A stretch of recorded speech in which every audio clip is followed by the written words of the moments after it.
Bismillah walhamdulillah wassalatu wassalamu ala rasulillah Nabiina Muhammadin wa alihi wa ashabihi wa man walah wala hawla wala quwwata illa billah.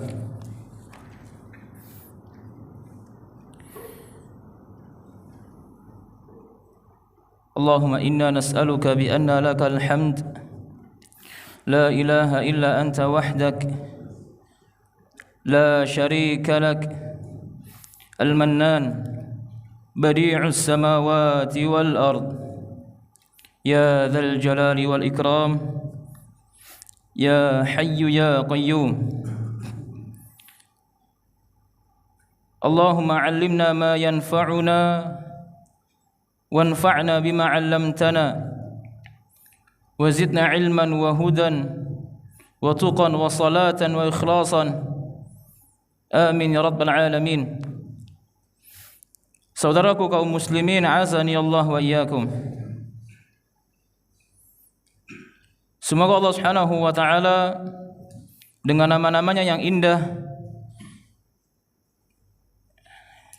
dan sifat-sifatnya yang mulia, kita meminta kepada Allah Subhanahu wa taala agar Allah Subhanahu wa taala memberkahi kehidupan kita, memberkahi ilmu yang kita pelajari, dan kita niatkan untuk hadir ke majlis ilmu dalam rangka ingin mengamalkan ilmu yang kita pelajari, dalam rangka beribadah kepada Allah, mendekatkan diri kepada Allah Subhanahu wa taala. Saudaraku kaum muslimin, kaum muslimat, a'azzani Allah wa iyyakum. Tidak ada kata yang pantas untuk kita ucapkan pada malam hari ini yang berbahagia selain rasa syukur kita kepada Allah Subhanahu wa taala. Allah Subhanahu wa taala dengan rahmatnya, dengan karunia-Nya memberikan kepada kita hidayatut taufiq. Allah berikan kepada kita nikmat bisa mentauhidkan Allah Subhanahu wa taala. Yang mana banyak di antara kaum muslimin yang mereka menyembah selain Allah Subhanahu wa taala. Mereka menta'zim, mengagungkan selain Allah Subhanahu wa taala. Bahkan mereka meminta kepada sesuatu yang lemah. Tetapi Allah Subhanahu wa taala memberikan kepada kita hidayah tersebut. Dan terlebih hidayah hidup di atas sunnah Nabi yang mulia alaihi salatu wassalam. Maka dengan majlis ilmu jamaah adalah merupakan majlis yang senantiasa dirindukan oleh orang-orang yang beriman. Keberadaannya senantiasa dinanti-nanti oleh orang-orang yang beriman kepada Allah. Karena dengan majlis ilmu lah orang-orang yang beriman kepada Allah merasakan kenyamanan dan ketenangan di dalam majlis-majlis ilmu tersebut. Allahu Akbar. Maka saudaraku, saudariku, a'azani Allah wa iyyakum,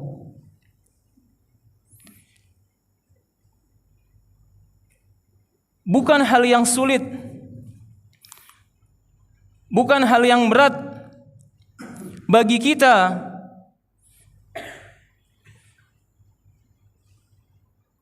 bagi ana terutama untuk membuat materi apa yang akan disampaikan pada setiap pertemuan atau setiap kajian kita. Bukan hal yang sulit, itu hal yang mudah insya Allah. Tetapi hal yang sulit adalah bagaimana kita bisa mengelola hati kita jamaah. Bagaimana kita bisa meniatkan itu karena Allah Subhanahu wa taala, itu yang sulit.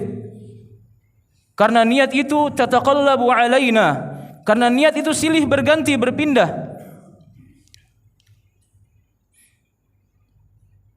Maka kita minta kepada Allah Subhanahu wa taala kedatangan kita di sini. Dan sesuatu yang sangat ana harapkan setiap kita bermajlis di majlis sirah Nabi yang mulia alaihi salatu wassalam,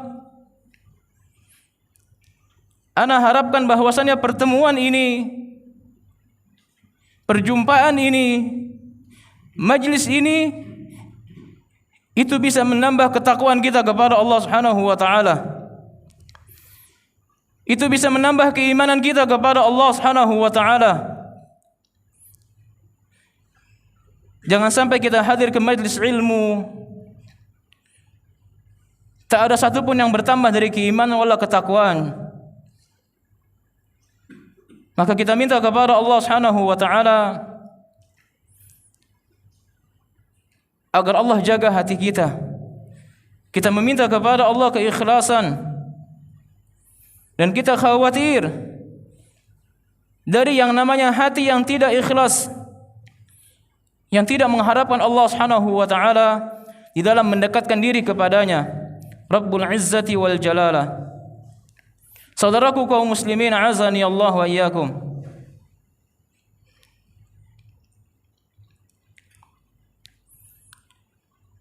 Pertemuan kita pada malam hari ini berkaitan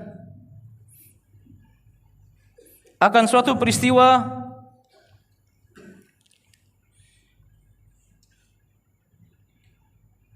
yang mana peristiwa tersebut pada hakikatnya belum pernah terjadi pada diri seorang Nabi kita Muhammad alaihi salatu wassalam. Peristiwa yang sangat menakutkan yang dialami oleh Nabi kita Muhammad alaihi salatu wassalam. Maka ana harapkan kepada jiwa-jiwa kita, kepada diri-diri kita semuanya, mari kita mentadabburi, kita menghayati, kita menyelami bagaimana kondisi pada saat itu yang dialami oleh Nabi kita Muhammad alaihi salatu wassalam, jemaah. Kalau kita mengaku mencintai beliau alaihi salatu wassalam, buktikan kesungguhan kita dalam mempelajari perjalanan hidup Nabi kita yang mulia alaihi salatu wassalam yang indah dan harum. Bagaimana detik-detik beliau sallallahu alaihi wasallam itu dijaga oleh Allah Subhanahu wa taala. Dari keinginan sebagai seorang manusia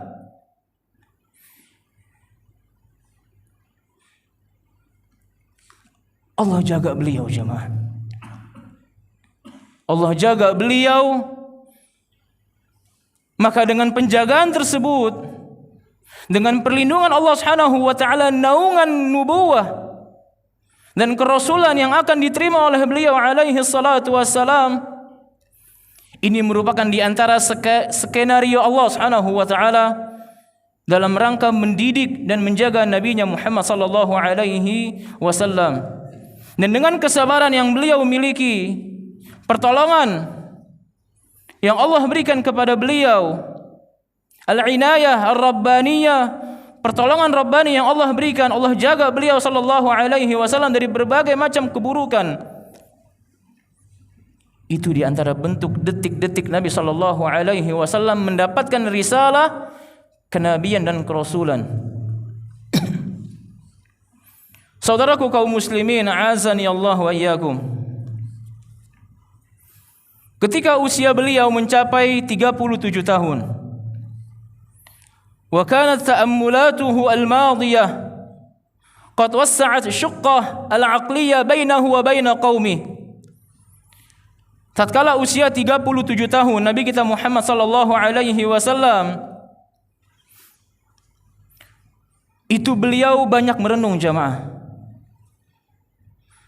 Dan antara diri beliau dengan kaumnya itu banyak asyuqqah al-aqliyah, jurang pemisah antara apa? Antara pemikiran beliau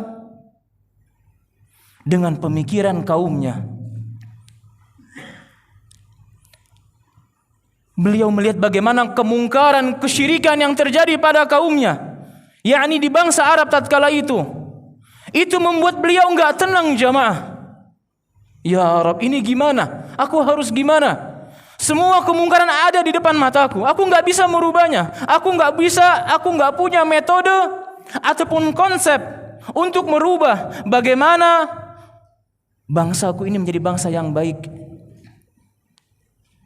Segala jenis kemungkaran dilakukan oleh bangsa beliau, oleh kaum beliau. Maka dengannya hubbiba ilaihil khala, maka dengannya beliau itu suka menyendiri jamaah. Suka memikirkan, mentadaburi bagaimana kondisi umatnya tatkala itu, kaumnya. Fakana ya'khudhu Suwaik wal ma wa yadhhabu ila ghar Hira fi Jabalin Nur.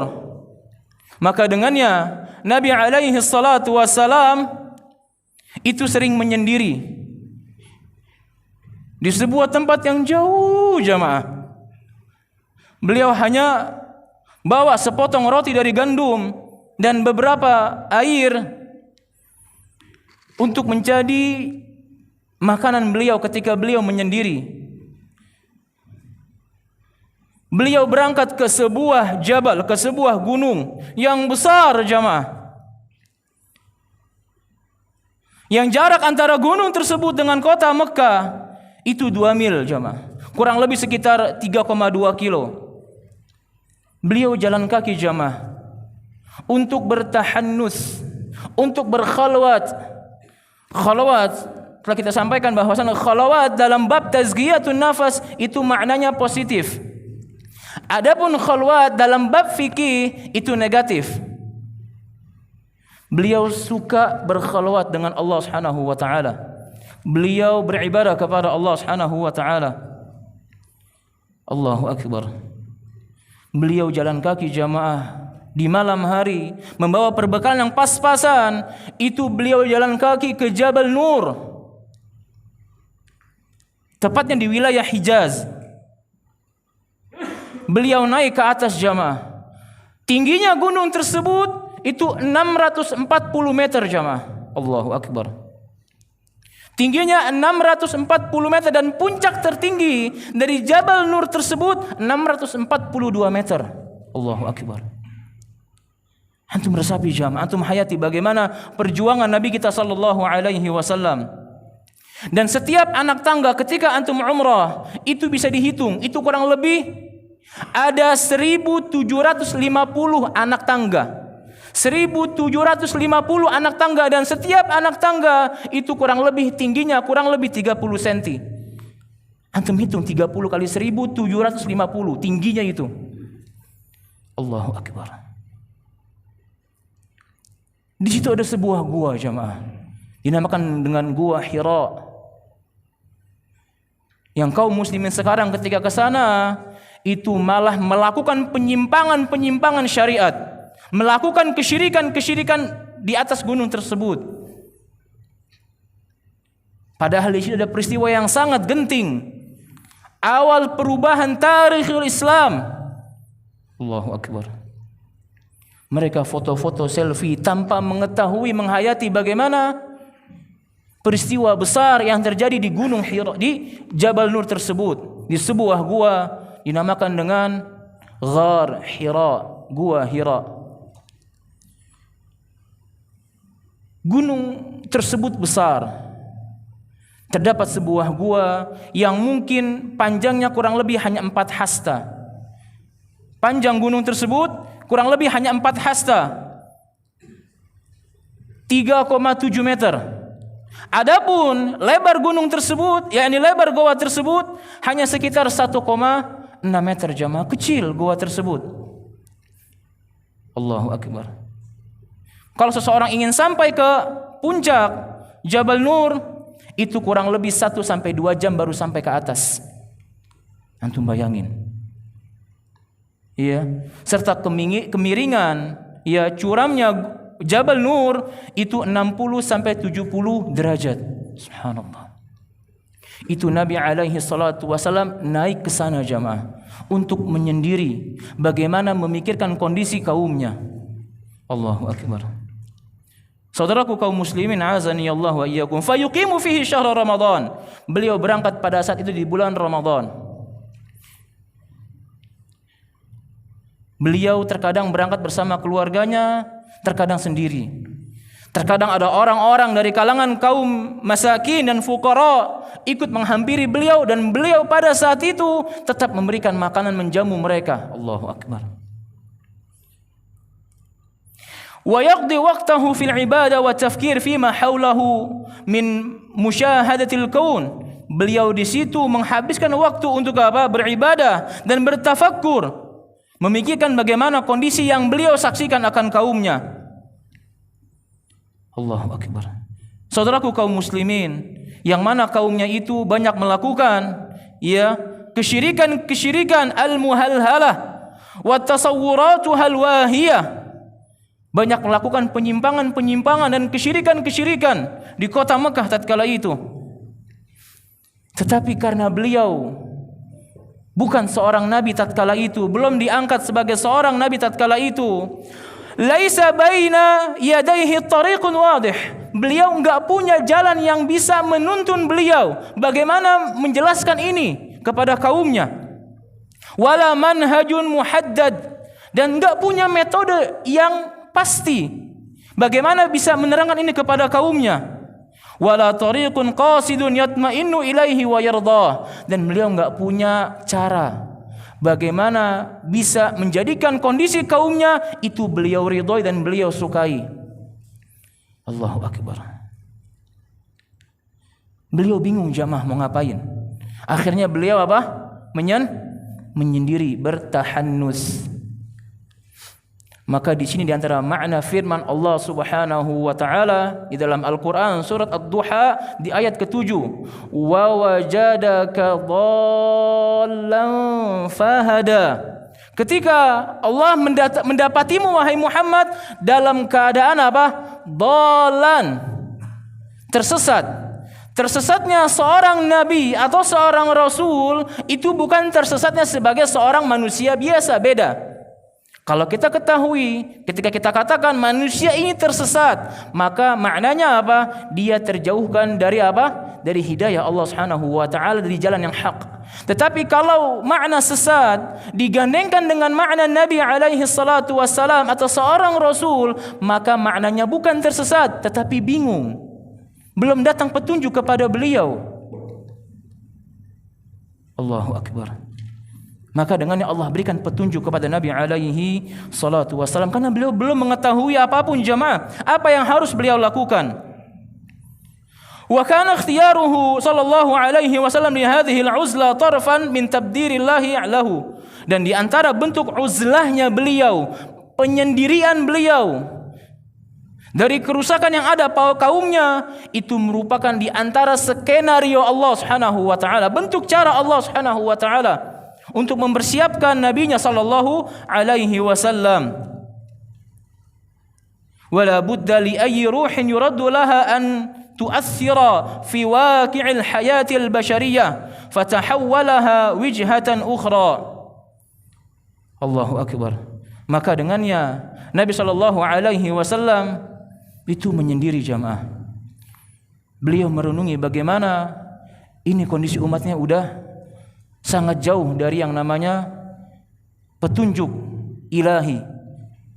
Saudaraku kaum muslimin, a'azani Allah wa iyyakum.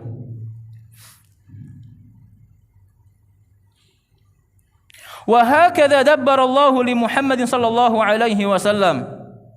Dan inilah bentuk cara Allah Subhanahu wa taala untuk apa? Mempersiapkan, melatih nabinya sallallahu alaihi wasallam untuk mengemban amanah yang sangat besar. Wa taghyiri wujhati ahli al-ard, untuk meluruskan, untuk menjadikan perubahan yang ada di muka bumi. Wa ta'dilu khatt tarikh, dan untuk meluruskan perjalanan sejarah. Dabbara lahu hadhihi al-uzlah qabla taklifihi birrisalah bi thalathi sanawat. Maka dengannya Allah menjadikan nabinya beruzlah, menyendiri, suka menyendiri, beribadah kepada Allah 3 tahun sebelum menerima risalah ini. Menerima risalah usia berapa jamaah? Menerima risalah usia berapa beliau? 40. Berarti 3 tahun sebelum menerima itu beliau sudah suka beruzlah, suka menyendiri. Berarti usia berapa? 37. Allahu Akbar. Maka beliau itu berangkat di bulan Ramadan untuk beruzlah. Beliau berangkat dengan wajah yang berseri-seri karena dia akan berdua-dua dengan Allah Subhanahu wa taala. wa yatadabbaru ma wara'al wujudi min ghaibin maknun hatta yahina maw'idu ta'amuli ma'a hadzal ghaibi 'indama ya'dzanu Allah. Dan sampai ke titik yang mana Allah izinkan suatu peristiwa yang besar terjadi tatkala beliau berjumpa dengan sosok yang gaib. Dia adalah malaikat Jibril alaihi salam. Walamma takamala lahu 40 sanah, ketika tepat di usia 40 tahun, dan itu merupakan usia yang sangat sempurna bagi seorang manusia.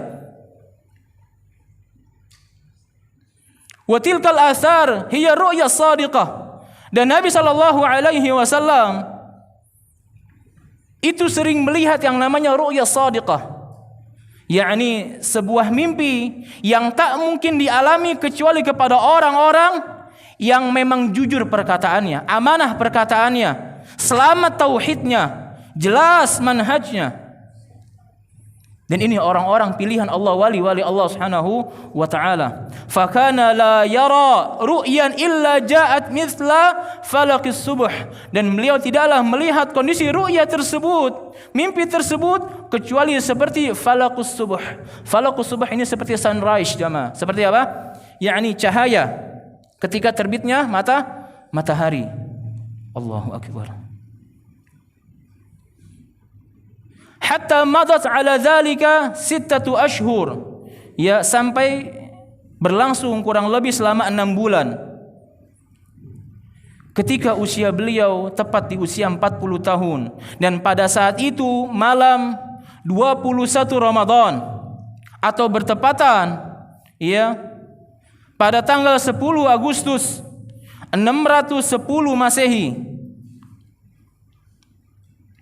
Wa kana umruhu sallallahu alaihi wasallam idzaka bidhabti 40 sana qamariyah, tepat di usia pas 40 tahun.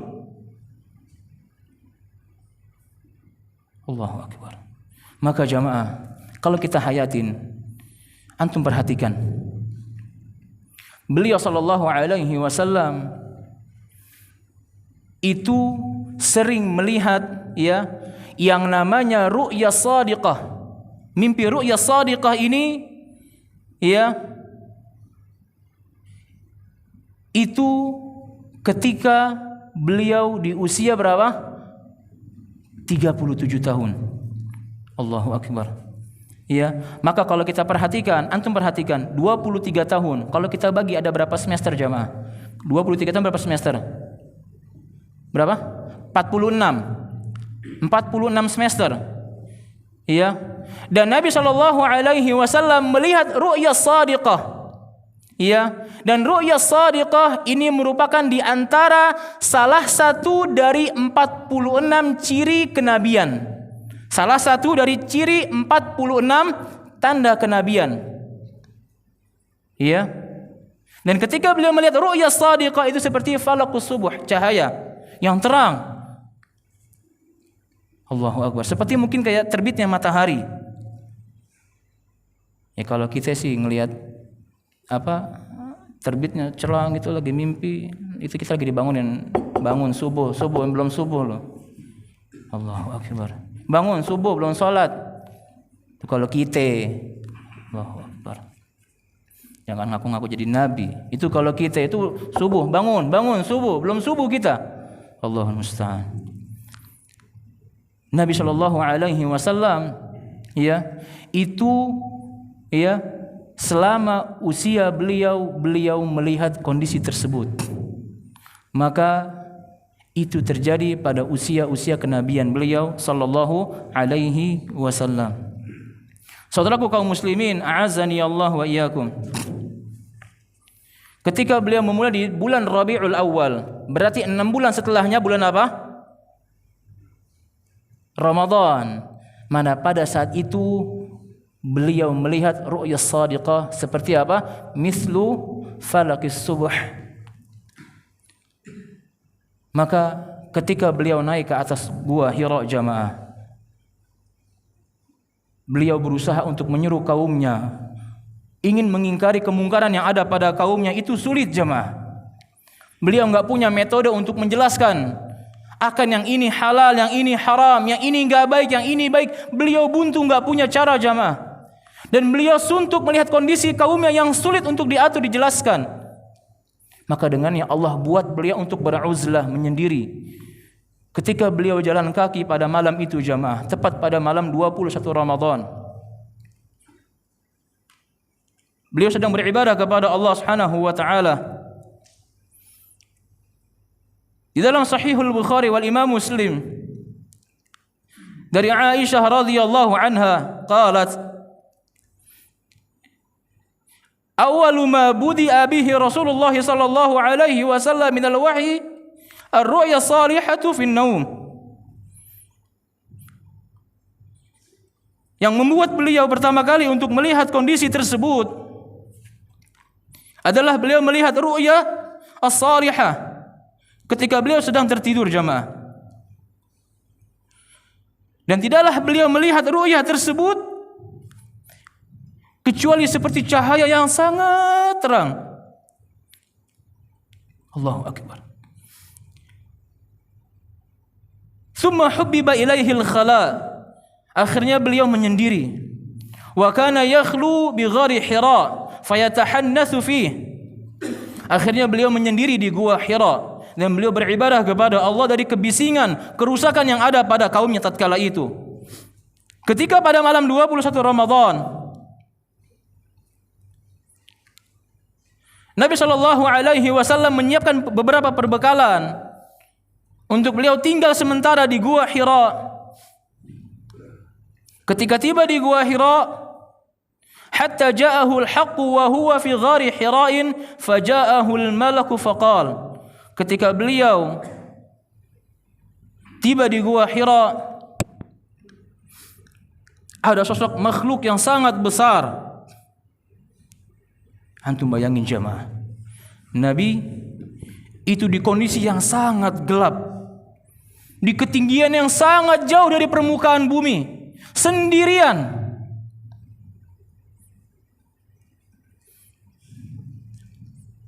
Kemudian ada sosok makhluk yang sangat besar menghampiri beliau, dan makhluk tersebut mengatakan, "Iqra, wahai Muhammad, baca." Nabi nggak bisa baca jamaah. Nabi ketakutan tatkala itu dan mengatakan, "Ma Nabi qari, aku nggak bisa baca." Ketika aku nggak bisa baca, fa akhadhani faghattani. Aku dipeluk sampai seakan-akan aku tercekik, nggak bisa nafas. Ketika aku udah tersesak, nggak bisa nafas, aku tercekik. Summa arsalani, aku dilepas lagi dan dia mengatakan, "Iqra, baca."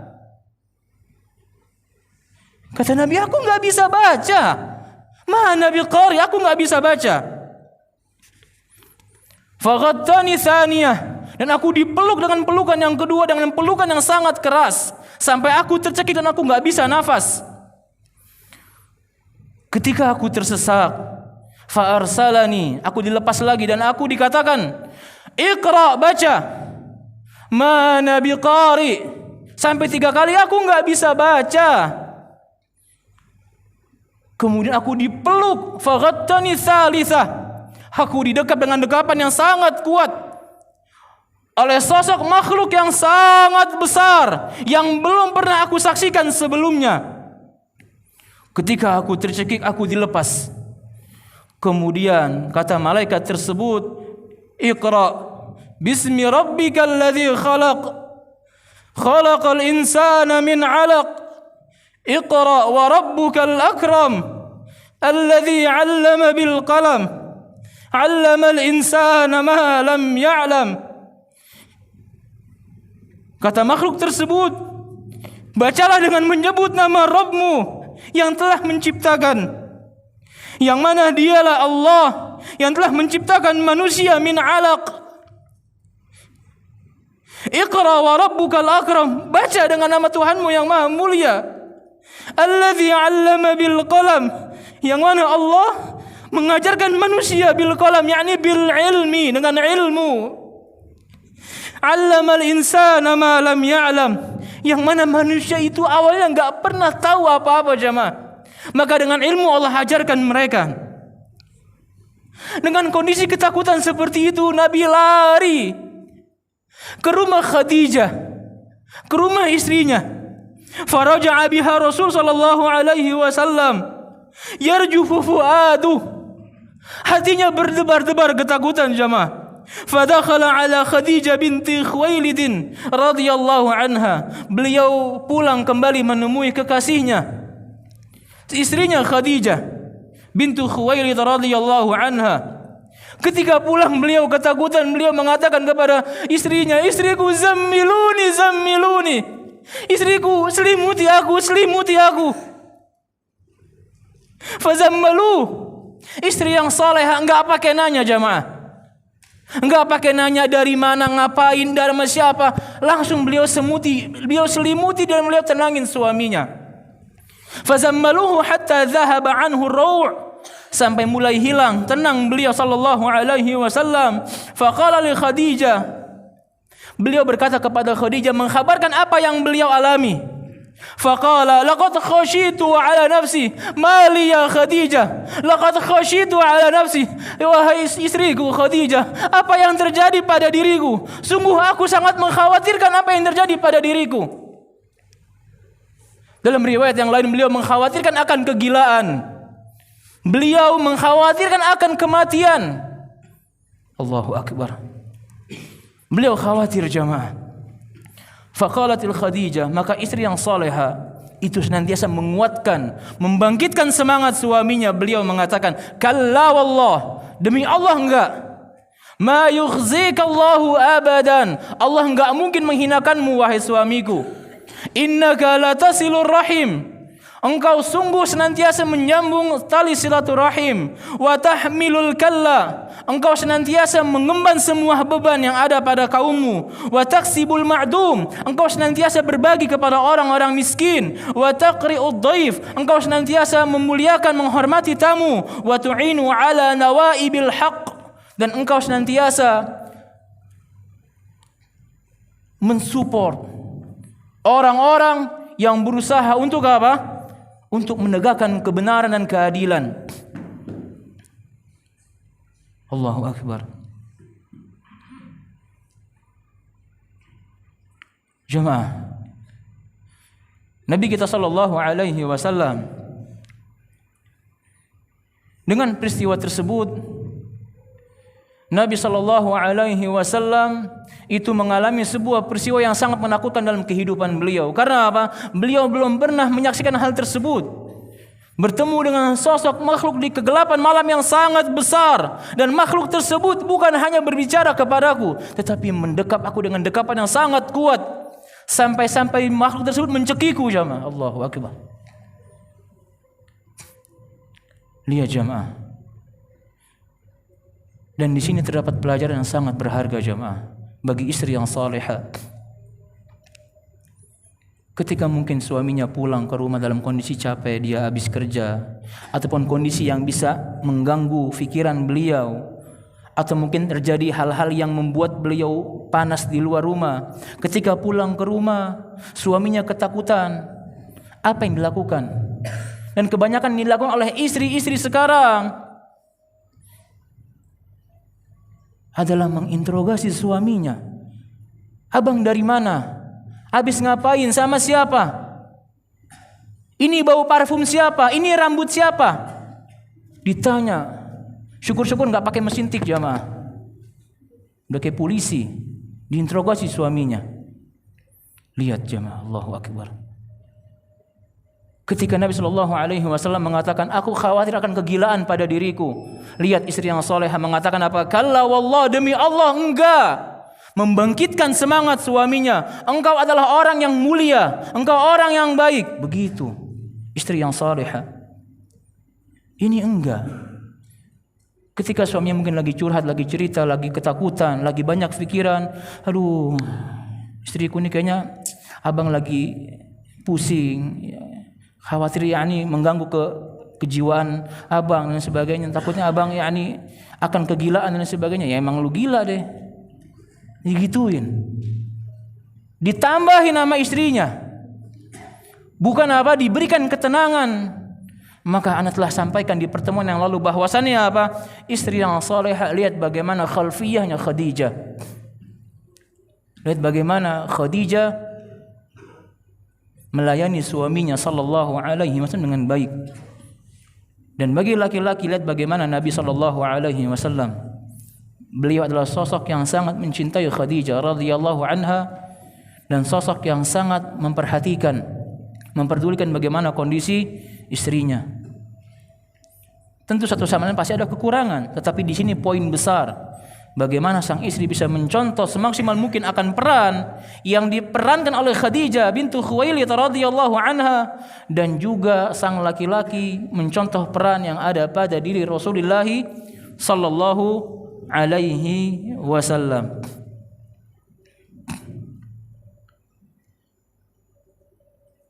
Kalau ada seseorang mungkin yang dia mengatakan, ana melihat ru'ya salihah, ya, ana mimpi dengan mimpi, mungkin mimpi-mimpi yang ana masuk surga, ataupun ana bertemu dengan Rasulullah sallallahu alaihi wasallam dan sebagainya. Bagaimana sikap kita untuk menyikapi orang tersebut? Apa kita mempercayainya? Lihat dulu tauhidnya jamaah. Lihat dulu manhajnya. Kalau dia dari kalangan orang-orang yang betul-betul benar tauhidnya dan lurus akidahnya, maka kita percaya akan apa yang dia katakan. Tetapi sebaliknya, kalau dia dari kalangan ahlul bid'ah, dia mengatakan aku melihat Rasulullah, apalagi kondisinya dia sadar, yaqdhah, kondisi dia sadar melihat Rasulullah, maka apa jawabannya? Ini merupakan talbisul iblis yang merubah dirinya menyerupai apa yang dia khayalkan dan mengaku dirinya sebagai seorang rasul. Allahul musta'an. Dan mirisnya hal tersebut itu banyak diyakini, diimani, dipercayai, bahkan dicintai, bahkan memiliki rating tertinggi di negeri kita. Allahul musta'an. Lihat bagaimana kisahnya Al-Imam Al-Bukhari. Siapa nama Al-Imam Al-Bukhari jemaah? Nama Al-Imam Al-Bukhari Muhammad Abu Abdullah Muhammad bin jemaah bin Ismail bin Ibrahim. Allahu Akbar. Bin Bardizbah. Lihat, Bardizbah ini kakek jauhnya Al-Imam Al-Bukhari, Muhammad bin Ismail. Bardizbah ini Syiah kafir. Antum baca sirahnya. Syiah kafir, Bardizbah. Tapi beliau punya keturunan orang yang apa? Mengumpulkan hadis-hadis sahih. Dalam kitab Sahihul Jami', dia adalah Muhammad bin Ismail Al-Bukhari. Allahu Akbar. Allahu Akbar. Lihat, ketika syekhnya, gurunya Ali Ibnul Madini. Ali Ibnul Madini jamaah, gurunya Al-Imam Al-Bukhari. Ini Al-Imam Al-Bukhari ini udah rating tertinggi di ilmu hadis. Tetapi dia punya guru namanya Ali Ibnul Madini. Kata Al-Imam Al-Bukhari, demi Allah aku tidak pernah minder dalam urusan hadis kepada siapapun. Ana enggak pernah minder dalam urusan hadis kepada siapapun kecuali kepada guruku Ali Ibnul Madini. Allah. Lihat jemaah. Suatu hari gurunya mengatakan dia berharap ada seorang yang bisa mensortir, memfilter, mengumpulkan hadis-hadis yang sahih, karena para a'immatul hadis itu mengumpulkan hadis-hadis dalam kondisi tercampur akan kesahihannya, kelemahannya dan lain sebagainya. Maka beliau berharap ada seseorang dari muridnya yang bisa apa? Memisahkan dan mengumpulkan hanya hadis-hadis yang sahih. Dan ini terjadi pada Al-Imam Bukhari rahimahullah. Beliau suatu hari bermimpi. Beliau mengatakan apa? Dalam mimpinya beliau mengatakan apa? Ana itu menyingkirkan apa? Lalat yang ada pada Rasulullah sallallahu alaihi wasallam. Ada lalat ingin hinggap, aku usir. Ada lalat ingin hinggap, aku usir. Adzubbu dzubab. Aku mengusir, mengusir, istilahnya mengusir apa? Lalat yang ingin hingga pada diri Rasulullah. Aku selalu mengusir lalat tersebut. Ya. Kemudian ketika beliau bangun dari tidurnya, beliau bertanya kepada gurunya, apa makna dari mimpi tersebut? Kata gurunya apa? Dalam mimpinya beliau menyingkirkan lalat yang ada pada Rasulullah. Kata gurunya, zabba minas sunnah. Engkau senantiasa membersihkan sunnah-sunnah Rasulullah sallallahu alaihi wasallam. Maka dengannya beliau termotivasi untuk mengumpulkan hadis-hadis dan dikumpulkan dalam Sahihul Bukhari. Ini ru'yah salihah yang ada pada diri seorang yang mentauhidkan Allah dan jujur perkataannya serta kuat manhajnya dan lurus akidahnya. Tetapi kalau orang-orang yang mengaku, ini jangan kita percaya. Jangan kita apa? Jangan kita percaya. Ya, maka Nabi sallallahu alaihi wasallam mengatakan dalam hadis yang sahih, muttafaqun alaihi, bahwasanya ru'yah salihah ini di antara 46 ciri kenabian yang ada sampai zaman ini, itu cuma satu, yaitu apa? Ru'yah salihah. Kata Nabi alaihi salatu wassalam, lam yabqa minan nubuwah, dan tidaklah tersisa dari tanda-tanda kenabian illal mubasysyirat, kecuali kabar-kabar gembira. Qalu, para sahabat bertanya kepada Nabi alaihi salatu wasallam, "Wa mal mubasysyirat ya Rasulullah?" Apa yang dimaksud dengan kabar gembira itu ya Rasulullah? Kata Rasul sallallahu alaihi wasallam, "Ar-ru'ya salihatu." Dia adalah apa? Ru'ya salihah. Allahu akbar. Dan ini enggak mungkin terjadi kecuali pada diri seorang hamba yang dia betul-betul mentauhidkan Allah dan jujur ucapannya. Maka di antara bentuk cinta kita kepada Nabi alaihi salatu wasallam, kita minta jamaah. Kita rindu kepada Nabi alaihi salatu wassalam. Kita minta kepada Allah, ya Allah, berikan kepada kami agar kami bisa melihat Rasulullah hak di dalam mimpi-mimpi kita, agar kita bisa berjumpa dengan Nabi sallallahu alaihi wasallam dalam mimpi-mimpi kita sallallahu alaihi wasallam. Semoga Allah Subhanahu wa taala menerima amal ibadah kita. Semoga Allah Subhanahu wa taala mengizinkan, meridai kita untuk berkumpul bersama Rasulullah sallallahu alaihi wasallam, dan Allah Subhanahu wa taala mengizinkan kita untuk nabinya sallallahu alaihi wasallam memberikan minum dari telaga haud beliau dan Al-Kautsar. Amin ya rabbal alamin. Mungkin yang sedikit ini bermanfaat buat ana terutama kepada jamaah sekalian. Jamaah, jadikan sirah Nabi bukan sebagai dongeng atau cerita semata, bukan, tetapi jadikan sebuah cerita yang antum ambil pelajarannya, clues, petunjuk di dalamnya untuk antum terapkan dalam kehidupan kita sehari-hari. Wallahu taala a'lam. Wa sallallahu wasallam ala nabi Muhammad alaihi salatu wassalam wa ala alihi wa ashabihi ajma'in. Ditutup dengan doa kafaratul majlis. Subhanakallahumma wa bihamdika asyhadu an la ilaha illa anta astaghfiruka wa atubu ilaik. Akhirul kalam. Assalamu alaikum warahmatullahi wabarakatuh.